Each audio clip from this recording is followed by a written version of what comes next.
Ano mangone fi akkasumaan na jaallate ofii fata'ee dukkana keessa na baafate gatii cubbuu koo fi fudhatee naaf jireenya laate.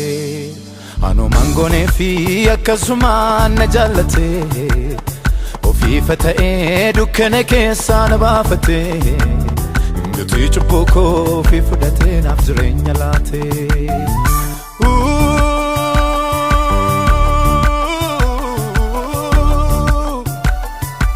Arara sana rajra, dibata sana rajra, sababne ko mitwabra.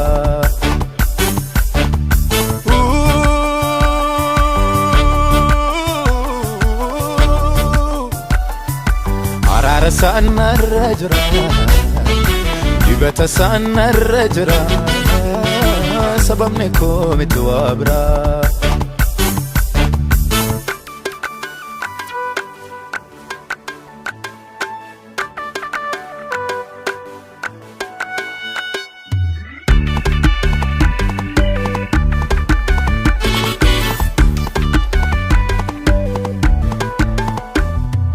Jireenyi konnumtu isuma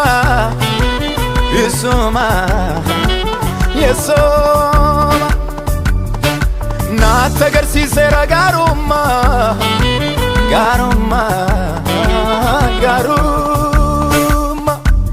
du'a meeqarraa na deebise salphina koo godheera ulfina kunorras dabaree naannessee buqqiseera hundee jallinaa.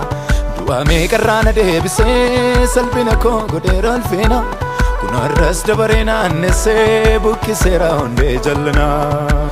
Barbaachisaa godhachiifa godha na kaabajuuf na waameessa fuudha sajaajachuuf keessi koo ka'anii kan saati galanii.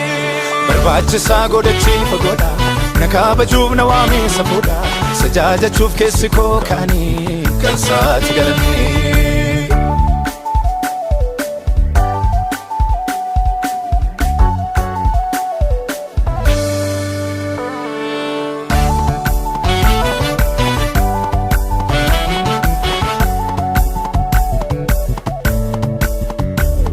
Himameennomo farfameennomo galanni koo kansa boojuu dachaasee dukkana ibsee na gammachiiseera. Himameennomo farfameennomo galanni koo kansa boojuu dachaasee dukkana ibsee na gammachiiseera.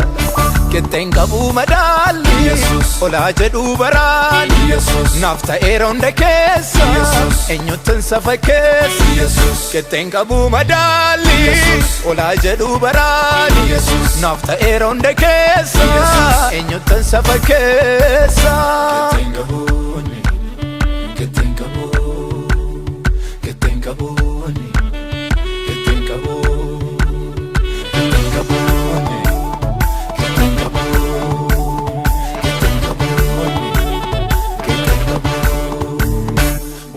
Chana rakan jongolase bawa karan kan na badase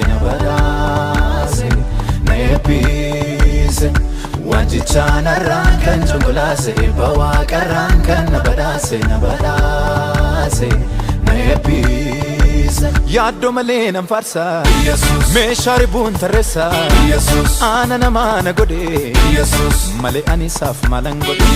Yaaddo malee nan farsa meeshaa ribuun tarreessa saatu namaa na godhe malee ani isaaf maalan godhe.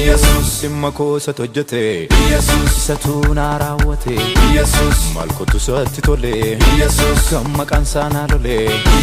Dhimma koo isatu hojjete isatu naa raawwate maal kottu isatti tole kan maqaan isaa naa lole. Jesus